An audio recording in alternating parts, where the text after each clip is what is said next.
OPEC Plus, the powerful oil cartel, has just surprised the world with an unexpected cut in production. Starting in October, the oil group plans to reduce its target production amount by about 100,000 barrels per day. Analysts from the Energy Information Administration were expecting the cartel to keep production steady heading into the fall season. This production cut comes as the energy dispute between Russia and the West continues to heat up. European countries are deeply concerned about what will happen to energy prices this winter, and the prospect of an economic recession and possibly even a winter gas shortage. What does this mean for consumers? What does this mean for energy markets? What does this mean for oil companies? What does it mean for the US economy? And what does it mean for the future of the United States? But, before we get into all of that, please hit the like button and leave us a comment below. We would love to hear from you. Please subscribe and hit the bell icon so that you are notified of upcoming videos when they are released. OPEC Plus, the group of some of the most powerful oil-producing countries in the world, just agreed on a small output cut. The output cut takes effect starting in October. But, this production cut has taken the world completely by surprise, even though it is small. Energy analysts were predicting that OPEC Plus would keep a steady production policy. In August, the group increased oil production by 100,000 barrels per day. The tiny step up in production was generally viewed as a rebuff to US President Joe Biden. President Biden visited Saudi Arabia in July to request that the OPEC kingpin pump more oil in order to reduce prices and stimulate the global economy. Monday's decision to revert back to August levels of production was because the upward adjustment was intended only for the month of September, OPEC Plus said in a statement. The powerful oil group is scheduled to meet again on October 5th. Oil prices spiked in Monday trading after news of the production cut was released. International benchmark Brent crude traded 3.9% higher on the news to $96.63 per barrel. U.S. West Texas Intermediate prices immediately jumped 3.6% to $90 per barrel. Oil prices have been on a roller coaster ride in 2022. Prices reached a two-year high in March. But, oil prices fell 25% between the middle of June and the end of August. The price decline has been driven by the expectation that interest rate hikes by the U.S. Federal Reserve would reduce demand for gasoline, and also by concerns that COVID-19 restrictions in China would slow the Chinese economy and reduce oil demand. Energy analysts discussed a possible production increase if Iran agrees to a renewed version of the 2015 nuclear deal. Natural gas prices in Europe spiked 25% on Monday following a decision by Russia to keep the Nord Stream 1 pipeline closed. The indefinite shutdown was due to an oil leak in a turbine, said a spokesperson for Gazprom. The Nord Stream 1 pipeline supplies natural gas to Germany and is routed under the Baltic Sea. Nord Stream 1 was scheduled to reopen yesterday after undergoing routine maintenance. The G7, a group of 7 economic powers, hatched a plan to put a price cap on oil exports from Russia. After news of the price cap was announced, Russia decided not to reopen the Nord Stream 1 pipeline. The purpose of the oil price cap by the G7 initiative is to deplete Russian ability to fund the special military operation in Ukraine. Russia has said that it will not reopen the Nord Stream 1 pipeline until the price caps are removed. Russia is weaponizing energy supplies to cause uncertainty in Europe and boost energy prices amid the Kremlin's onslaught against Ukraine, said European Union President Ursula von der Leyen in a statement. But, the summer driving season in the U.S. generally subsides after Labor Day. Although gasoline prices are generally high in the U.S., they never really got as high as many consumers feared. U.S. energy analysts expect gasoline prices to continue to decline after Labor Day because Americans will drive less and conserve fuel.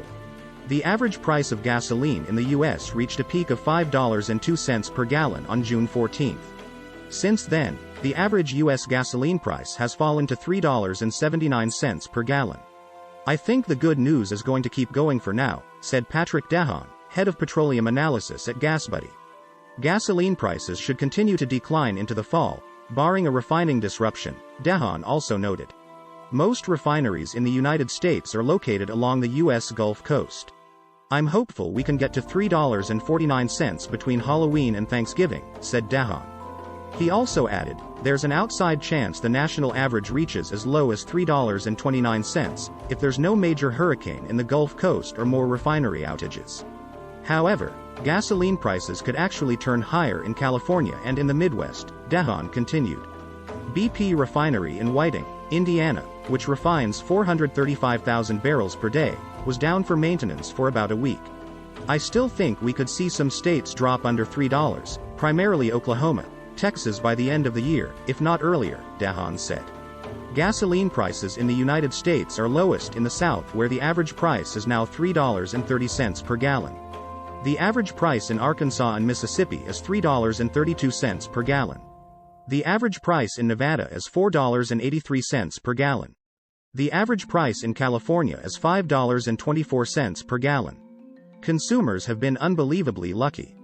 All the worst fears have not materialized, said John Kildiff, partner with Again Capital. This is putting a lot of money back in people's pockets, he added. It gives people some relief and the economy some relief. It's like a huge tax cut for consumers, Kildiff continued.